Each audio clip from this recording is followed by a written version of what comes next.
Satpur police स्टेशनला शांतता समितीची बैठक संपन्न। पोलीस स्टेशनच्या वतीने पोलीस उपायुक्त मोनिका राऊत यांच्या अध्यक्षतेखाली होऊ घातलेल्या गुढीपाडवा, रमजान ईद, रामनवमी, डॉक्टर बाबासाहेब आंबेडकर जयंती तसेच विविध सण उत्सव सातपूर शहरात शांततेत पार पडण्यासाठी पोलीस उपायुक्त मोनिका राऊत यांच्या अध्यक्षतेखाली सातपूर पोलीस स्टेशन येथे सातपूर शहरातील सर्व राजकीय, सामाजिक, धार्मिक तसेच नगरसेवक, विविध पक्षाच्या लोकांची बैठक घेण्यात आली।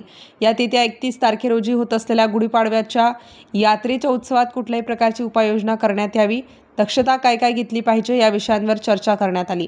यावेळी सहाय्यक पोलीस आयुक्त शेखर देशमुख, वरिष्ठ पोलीस निरीक्षक रणजित नलवडे, ट्रॅफिकचे पोलीस निरीक्षक देविदास वांजळे यांच्यासह नाशिक महानगरपालिकेचे विविध क्षेत्राचे अधिकारी तसेच विद्युत विभागाचे मोरे हे देखील उपस्थित होते। यावेळी अनेक मान्यवरांनी सण उत्सवाच्या काळात कुठल्या प्रकारच्या उपाययोजना केल्या पाहिजेत या सूचना मांडल्यानंतर सातपूर परिसरातील नागरिकांनी मांडलेल्या प्रश्नांचे निराकरण केले जाईल, असे पोलीस उपायुक्त मोनिका राऊत यांनी सांगितले। या प्रसंगी सातपूर गुढीपाडवा यात्रा उत्सवाचे अध्यक्ष प्रकाश निगड, कार्याध्यक्ष तानाजी निगड, श्री गणेशा कैलास निगड, RPI नेते प्रकाश लोंढे, लक्ष्मण घाटोळ, फारुखभाई पठाण, भीम जन्मोत्सव कार्यक्रमाच्या अध्यक्ष मायाताई काळे, माजी स्थायी समिती सभापती संजय साबळे, शांताराम निगड, सुनील मौले, सचिन घाटोळ, अनिल मौले, पद्मराज काळे, योगेश कांगुर्डे, लियाकत शेख, समाधान जगताप, जगदीश काळे, बाळासाहेब सोडसे तसेच महावितरणचे अधिकारी विलास मोरे, मनपा अधिकारी, पोलीस अधिकारी विश्वास पाटील, विलास गीते आदी जण मोठ्या संख्येने उपस्थित होते। दरवर्षीप्रमाणे शांततेने सगळ्यांच्या प्रयत्नाने सहकार्याने एकदम व्यवस्थित पार पडते। माझी एवढीच विनंती आहे मॅडम तुम्हाला की हे टवाळकीखोर आहे, महिलांना त्रास देणार किंवा गर्दीमध्ये महिलांना चोऱ्या माऱ्या होऊ नये याची तुम्ही काळजी घ्यावी। आणि जो क्लाउड होतो, आवाज होतो खूप, ते पिपाण्या वगैरे वाजवतात महिलांच्या कानाजवळ येऊन, या बाबतीत तुम्ही दक्षता घ्यावी आहे। फक्त विनंती एवढंच करेन, तरुण वर्गांना एक हारकडे गोड आहे, शिरकुर्मीची ईद ही गोड आहे। या गोडीला कुठं आपण आंबटपणा किंवा तिखटपणा लावण्याचा कडूपण निर्माण होऊ देऊ नये। इथे उपस्थित आले सर्व लोकांना ही विनंती करतो। यात्रेची आणि ईदची सर्वांना शुभेच्छा देतो। आणि मॅडम, आपण साहेबांना घेऊन आपण ईदच्या दिवशी शुभेच्छा द्यायला सर्व लोक येतात, आपण यावं। आमचे लक्ष्मण घाटोळ हे नॅशनल लेवलचे, तुम्ही नक्की या। गावची यात्रा आहे, गावची ईद आहे आणि आपण याल अशी अपेक्षा बाळगतो। सर्वांना ईदच्या यात्रेच्या शुभेच्छा देतो। जय हिंद, जय भारत। सर्वांनी एकत्र येऊन नागपूरमध्ये हा इतिहास आहे आपला, गेल्या बरेच वर्षापासून आपल्या गावामध्ये कोणत्याही प्रकारचा जातीभेद होत नाही आणि आपली ही यात्रा अगदी आनंदाने आणि सर्वांच्या सहकार्याने आपण साजरी करतो। असे सहकार्य आपण सर्व यात्राला असो, आंबेडकर जयंती असो, छत्रपती शिवाजी महाराज जयंती असो, ईद असो, अशाच प्रकारे आपण सर्वांनी एकत्र येऊन साजरी करावा, सर्वांनी एकत्र येऊन साजरी करावा अशी मी आपल्या सर्वांना विनंती करतो। सणवार आपण साजरे करतात आणि हेच वैशिष्ट्य आहे, हेच आपल्याला टिकवून ठेवायचं आहे।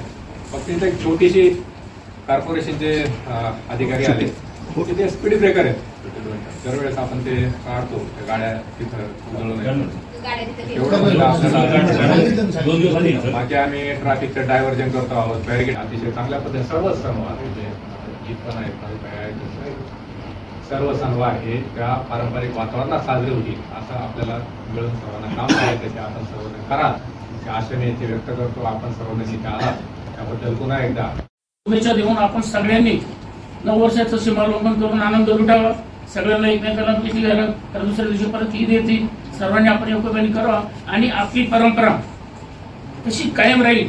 नवीन पिढीला आपण ती सादर करायचे आणि त्याप्रमाणे प्रत्येक परंपरेचा प्रत्येकाला मानपान देऊन हे करायचं आहे। आम्ही दरवर्षी आमचा एक उत्सव मूर्ती, गणेशाची उत्सव मूर्ती ठरलेली असते, त्याच्याप्रमाणे यावर्षी आम्ही कैलास मधुकर निगड यांनी सांगितलं सगळ्यांनी सगळ्या ठिकाणी मदत करून कार्य सर्व करून दिलं पाहिजे, व्यवस्थित केला पाहिजे अशी मी विनंती करतो आणि माझे 2 शब्द संपवतो। त्या ठिकाणी बंदोबस्तासाठी असू, फक्त एक गोष्ट आपल्याला ह्या ठिकाणी करायची आहे, म्हणजे तुम्ही पण त्याच तिथं बंदोबस्तासाठी असाल, आम्ही पण बंदोबस्तासाठी असाल।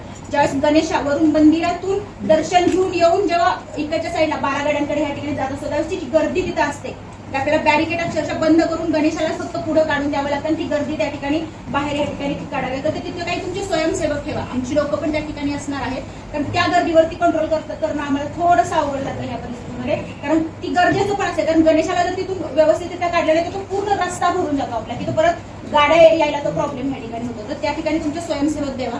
आमची पण त्या ठिकाणी आरसीबी पथक राहील किंवा इतर ह्या ठिकाणी होतं. मला वाटतं मात्र पाटील साहेब त्यांच्याशी चर्चा करा तर त्या व्यवस्थित असेल तर ट्रॅफिक डिपार्टमेंटचे अधिकारी पण या ठिकाणी आहेत. मांजरे साहेब त्या ठिकाणी ट्रॅफिक डिपार्टमेंटचे आहेत.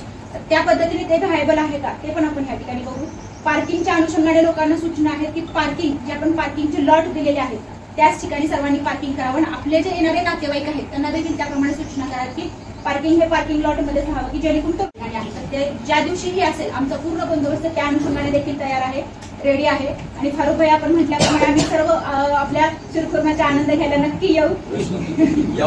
तिच्या देखील शुभेच्छा आहेत. पोलीस प्रशासन आपल्या बरोबर आहे, आपल्या मदतीसाठी या ठिकाणी आहे. आणि अशा वेळेस जर कुठल्याही प्रकारे काही अडचण आली तर डायल 112 हा नंबर. त्याचबरोबर विवत जन्मोत्सव पण तसंच आहे की नाशिक रोडाने या अँगलला तुम्ही बघा. आणि तिसरी गोष्ट सगळ्यात महत्त्वाची सोशल मीडियामुळे की नाशिक शहरामध्ये किंवा नाशिक जिल्ह्यामध्ये सर्व धर्म समभाव कुठे बघायला मिळत असेल तर सातपूर बघायला आपलं नाव महाराष्ट्रामध्ये नाही तर भारतामध्ये कसं जाणार आहे की आपण किती महत्त्वाचं काम करतो. आपल्याला वाटतं आपण छोटंसं काहीतरी करतो पण तुमच्या या छोट्या गोष्टी पण आपल्या भागाला आपल्या जिल्ह्याला महान बनवतो ज्यामध्ये तुम्ही सगळे कॉन्ट्रीब्यूट करता. आणि मलाही खूप अभिमान वाटतो की अशा ठिकाणी माझं पोस्टिंग आहे तुमचं सगळ्यांचं सहकार्य असतं. जसं तुम्ही म्हटलं की हा फॉर्मॅलिटी आहे की संत तुम्ही सगळे ऑलरेडी ते काय समजूतदार आहे आणि पुढच्या जनरेशनला आपण काय द्यायचं असते की आपली संस्कृती परंपरा अशीच वाढली झाली पाहिजे आणि पुढच्या जनरेशनला योग्य त्या गोष्टी दिल्या पाहिजे. माननीय सिप सरांनी सांगितलं तसं की सनी चौघड्याची व्यवस्था जर डॉल्बेने घेतली तर तिथे संस्कृती परंपरा खंडित होती. या गोष्टी झाल्या नाही पाहिजे. आपली संस्कृती परंपरा प्रत्येक अंग संस्कृती परंपरेचं पुढच्या जनरेशन पण आमच्या मार्फतीने ते मॉनिटर होते आणि सर नक्की येणार माननीय म्हणते तसं. आणि कसं आहे की आनंद घ्यायला आमच्या अधिकाऱ्यांना हे अशा काही ओकेजनला मी बरेच वेळा बंद होत असतो कुटुंबापासून लांब असतो किंवा तो ती गोष्ट जसं कुटुंबीय म्हणून तुम्ही सण उत्सव साजरा करत असता आम्हाला तुमच्या रूपाने आणि तुमच्यामध्ये राहून तो साजरा करता येतो आणि तसाच तो उत्सव व्हावा असं मी माझं मनोगत व्यक्त करतो. आणि तुम्ही सगळे आला देखील याबद्दल पत्रकार बांधवांसाठी सगळ्यांचे आभार. वर्गाने मागत नाही त्यामुळे वर्गणी बाजारचे सुद्धा त्यात शांतता झालेली आहे. स्वयंस्फूर्तीने आता लोक वर्गणी 2-2, 4-4, 5-5, 10 लाख रुपये देतात. त्यामुळे तो प्रकार तो व्यापार घडायचा की 100 रुपयासाठी 200 रुपयासाठी पावत्या आणि ते धातवले. आता आपलं गाव या गावाचा आपल्याला मोठेपणा करायचं काहीच होत नाही, होणार नाही, होणार आहे काही अजिबात काय होणार नाही. फक्त आमची अपेक्षा परवानगी आहे. मुद्दा दुसरा आहे की आम्ही एक पण रिटर्न होत असताना कुठेतरी करमणुकीचं साधन असावं म्हणून कॉलनीच्या कॉर्नरवर सुद्धा एक मानसिकता 3 एप्रिल छत्रपती शिवरायांचा कार्यक्रम मी माझ्या वार्डात 3 तारखेचा कार्यक्रम ठेवतो. 3 तारखेचा झाला 13 तारीख असते. 13 तारखेचा की सर्व जबाबदारी ही महानगरपालिकेचे विद्युत विभागाची पाणी पुरवठ्याची बांधकाम होण्यापासून तर MSBची आहे. ती जबाबदारी खरी जबाबदारी बॅरिकेडिंग सुरू झालेले त्यामुळं काय हलणार बिलणार मजबूत होईल असं कोंडाळा त्याच्यावर आला तरी ते तुटणार नाही. लाईटिंग चांगल्या होतील.